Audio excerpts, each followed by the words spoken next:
When watching our professor, Lori, perform the tenura dance, we were intrigued by how the dress rises and spreads while the dancer is turning.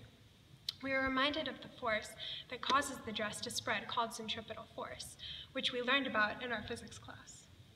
Centripetal force is defined as the outward force on an object while it is turning. This can be seen in many everyday objects, such as rotating roller coasters, taking turns in a vehicle, and swinging objects. The equation for centripetal force is defined as the mass of the object multiplied by the square of the linear velocity divided by the radius of the dress. It was rather easy to find the mass and the radius. To find the mass, we weighed the dress with the scale. The weight of the dancer stays in the center of the circle, so it is not necessary to include their weight. The radius is the length of the dress from the center to the edge. The dress is in the shape of a circle, thus the length from the center is the same throughout the entire dress. The complicated variable is the rotational velocity. Here's how we found it.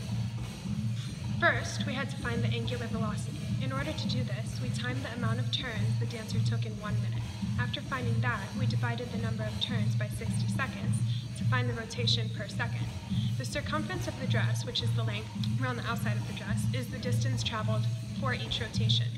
Thus, we had the distance and the amount of time it took to cover the distance. Thus, we found our angular velocity. The unit for angular velocity is in radians per second, and we need meters per second. So we converted the angular velocity to linear velocity. These are our variables. The mass of the first dress, which is the red and the yellow dress, is 1.99 kilograms. The mass of the second dress, which is the red, yellow, green, and blue dress, is 2.63 kilograms. The radius of the first dress is 0.99 meters. The radius of the second dress is 0.95 meters.